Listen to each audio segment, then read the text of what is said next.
Bonjour Sylvie. Bonjour Sarah. Merci de venir nous voir. On va parler aujourd'hui du suicide. Le 5 février dernier, c'était la journée mondiale de prévention du suicide. On a des chiffres assez terrifiants en France. Oui, parce qu'on a vu que la société en général avait des pensées suicidaires un peu plus élevées il y a quelques années qu'aujourd'hui, et notamment chez les jeunes. 7,2% des jeunes adultes âgés de 18 à 24 ans ont ces pensées. Donc c'est vrai que c'est assez alarmant de penser à se suicider. Et cette augmentation a été aussi notable après le Covid et le confinement. Ouais. Voilà, on a tous vu ces étudiants qui étaient très malheureux avec ces idées noires pendant le confinement. Donc on sait aussi, et ça tombe bien que ce soit pendant cette période qu'on en parle, c'est que les suicides sont plus nombreux à la fin de l'hiver et au printemps. Donc c'est important à signaler. Et que les tentatives de suicide entraînent 100 000 hospitalisations par an et 200 000 passages aux urgences qui sont néanmoins saturés. Le suicide, c'est un décès pour 20 tentatives. Et une autre remarque, c'est que les filles, les femmes font plus de tentatives de suicide que les hommes, mais les hommes ont des gestes plus radicaux. Voilà, donc il faut qu'on aille voir un petit peu ce qui explique... c'est quoi les mécanismes justement du suicide ? Ça, c'était très intéressant comme question, parce qu'en fait, le suicide, c'est un processus, en fait. Il va y avoir un déséquilibre psychique, mais pas d'une minute à l'autre. C'est quelque chose qui va s'installer.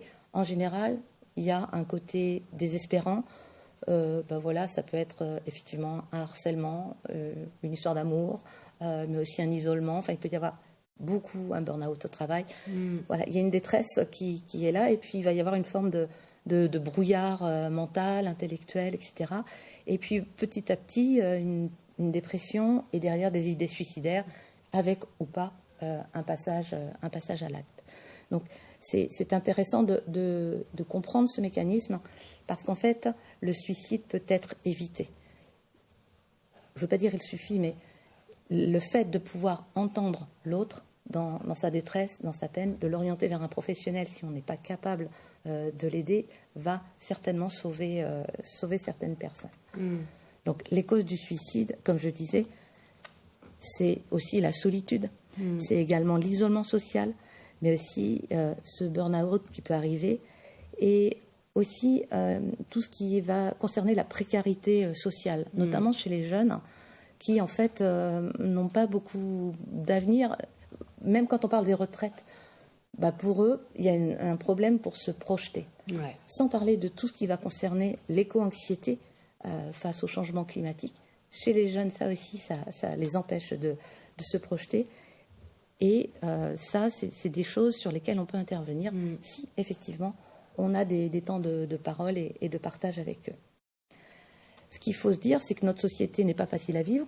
Si on met les informations, n'importe quel lien, voilà, c'est la guerre aux frontières de l'Europe, c'est la guerre à Gaza, c'est des catastrophes naturelles. Mais d'autres générations ont vécu des choses aussi très très dures. Et des jeunes à ces époques-là, ont réussi à s'en sortir. Donc nos jeunes peuvent s'en sortir tout pareil. Mais il faut y croire et les accompagner. Tout à fait. On peut aussi peut-être alerter juste Sylvie sur les réseaux sociaux aussi, avec les sites comme TikTok qui sont extrêmement dangereux. Oui, TikTok. Qui peuvent emmener sur des dérives complètes. Il y a une intelligence artificielle qui se met derrière des choses, derrière ces réseaux sociaux, et qui en fait va proposer aux jeunes, ou aux moins jeunes, des choses qui vont dans son sens. Et c'est un vrai danger. C'est ça. Et également aussi le harcèlement scolaire. Le harcèlement scolaire. Il y a des chiffres qui sont sortis aujourd'hui. D'après le rapport d'éducation nationale, un enfant par classe serait harcelé du CE2 à la terminale. Et on a vu qu'il y avait des jeunes qui s'étaient malheureusement mis fin à leur jour. En fait, le suicide, c'est une violence que l'on retourne vers soi.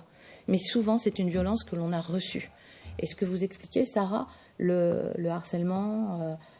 l'agression des réseaux sociaux dans certains cas, le jeune reçoit plein de violences. Et à un moment donné, il ne sait plus comment s'en sortir. Ce n'est pas qu'il veut arrêter de vivre, c'est qu'il veut arrêter de souffrir. Donc il va penser que la mort, à tort, c'est la bonne solution. Ouais. Mais ce n'est pas du tout la bonne solution. Alors, que faire, Sylvie, pour éviter ces drames? Vous avez bien compris qu'il faut faire parler et écouter nos jeunes, nos enfants et nos moins jeunes. Il y a un numéro qui est essentiel, c'est le 3114. Si vous êtes avec quelqu'un qui a des idées noires, ou si vous-même vous en avez, vous faites le 3114. Ils ont également un site internet qui est très très riche et qui donne des conseils vraiment très simples. Donc, quand on est avec quelqu'un qui menace de suicider ou qui nous dit des choses comme la vie ne vaut plus le coup, etc., il faut vraiment prendre ça au sérieux. Il ne faut pas prendre ça à la légère et surtout, il ne faut pas minimiser ou dédramatiser ou faire culpabiliser en lui disant « mais t'as pensé à nous ?»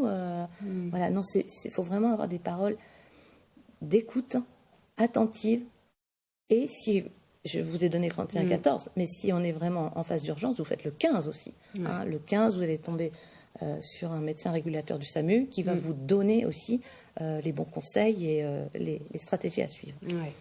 Il faut vraiment être très vigilant si cette personne a déjà fait une tentative de suicide, parce qu'on sait que dans 75% des cas, dans les 6 mois qui suivent, cette personne peut refaire une tentative de suicide. Donc, et c'est pas parce que la personne le dit, on a tendance à penser que quelqu'un qui dit qu'il va se suicider ne va pas le faire. C'est faux, c'est complètement faux. Donc, si la personne l'a déjà fait ou si elle le dit, il faut vraiment qu'elle ait un suivi. Ouais. Et aujourd'hui, je crois que c'est vraiment ça l'idée, c'est de se dire, on a besoin, on n'arrête pas de dire, prends soin de toi, prenez soin de vous. Mais moi, j'ai envie de dire aujourd'hui, c'est prenons soin des uns des autres. Parce que ça, c'est essentiel pour qu'on aille tous un petit peu mieux avec ces idées noires. On est quand même dans une société individualiste aussi. Peut-être que voilà, ce repli, la solitude, etc., ça aide pas. C'est exactement ça. L'isolement ou le fait d'être replié sur soi. Et heureusement, on a des chats aussi en ligne. Je veux dire, si on est vraiment tout seul, il y a des numéros, SOS Amitié, SOS Écoute, 3114. C'est essentiel de pouvoir aller parler. Mais vraiment, les meilleures protections en prévention suicide, c'est le soutien des amis et de la famille et bien sûr des professionnels. On n'a pas abordé l'alcool et la drogue chez les jeunes. Effectivement, c'est essentiel. Si quelqu'un vous parle de menace de se suicider, que c'est quelqu'un qui prend de l'alcool ou de la drogue, on sait que ce sont des pratiques qui vont entraîner un passage à l'acte dédouané, je dirais, étant donné que le cerveau est dans d'autres circonstances. Donc il faut être vraiment très vigilant si la personne menace de se suicider et qu'elle prend de l'alcool et des drogues. Et je voulais terminer aussi sur les pressions de réussite sociale et scolaire aussi qui peuvent pousser un jeune à se suicider. En fait, c'est vraiment la question de la confiance en soi et confiance dans les autres. On le voit bien dans certains pays d'Asie où s'ils n'ont pas leur diplôme, il va y avoir une pression telle que certains, effectivement, mettent fin à leur jour. Je crois que l'idée de la réussite, de la performance qui est véhiculée dans les films, dans les médias, n'est pas bonne en fait pour la personne. On a le droit à l'erreur, on a le droit de ne pas aller bien sans avoir d'idées suicidaires. Ouais. Donc effectivement, faut être vigilant à ce qu'on attend de nos jeunes, de nos enfants. On a le droit de se tromper. Ce qui est important, c'est de corriger ses erreurs. Exactement. Et on va terminer là-dessus aussi. Vous me parlez en off de contagion suicidaire. En fait, la contagion suicidaire, c'est quand un suicide est dans les médias un petit peu dédramatisé, voire idéalisé. Et c'est ce qu'on appelle l'effet Werther. C'est, par exemple, Robin Williams, il a mis fin à ses jours, l'acteur américain. Et on a remarqué que dans les mois qui ont suivi, il y a eu 10% de plus d'hommes, notamment, qui se sont donné la mort. Ouais. Parce que cette mort par suicide, par fin de vie, choisie, avait été un petit peu mise en exergue. Donc, c'est important de regarder aussi ce qu'on regarde, d'être vigilant, et ce que nos jeunes regardent aussi. Alors que l'inverse, il y a l'autre effet qu'on appelle l'effet Papageno. J'espère que c'est ce qu'on est en train de faire aujourd'hui, c'est recevoir des conseils et les bonnes attitudes pour éviter le suicide, car je le redis, les suicides peuvent être évités. Je pense que c'est ce que nous sommes en train de faire, Sylvie. Je vous remercie beaucoup d'être venue sur le plateau. Merci, Sarah. Merci. C'est la fin de cette édition. Tout de suite, on va retrouver Clap de Bip à 18h50. Rémi Paillou nous parlera de la seconde édition de Kino Rétro. Je vous souhaite de passer une très belle soirée sur Bip TV.